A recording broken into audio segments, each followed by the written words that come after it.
A State Department is priding itself on hiring the first female leader of the State Parks Division. The problem is that she's had that job for years. Here is News 13's Jackie Kent with more on this controversy. Jackie? Dean, people are noticing a few things about this press release making the announcement, including the fact it's not a new appointment and that we've seen a very similar press release before. It does look like it's very low effort. They are exactly the same.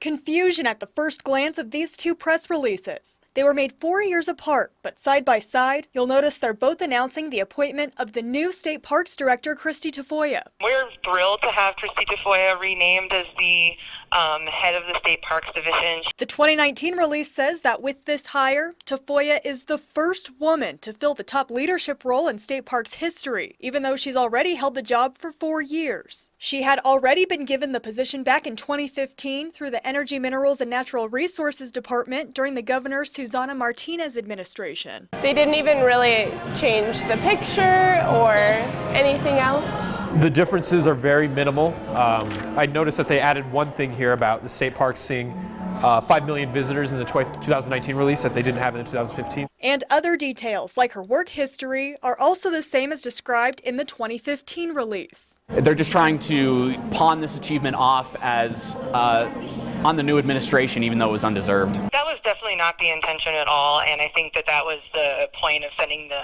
corrected press release. We just wanted to make sure that our language was as clear as possible. And this new one was sent out once we let the department know about it. It was unfortunately during a time of transition, so things got a little bit unclear and that was missed. Overall, people we talked to seem understanding of the mix-up. This is the way of politics at this point in time.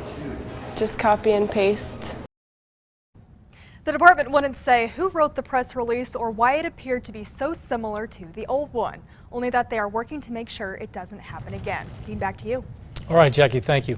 Tafoya has held several positions throughout her more than 20 years with the department, including her role as the first state parks archaeologist.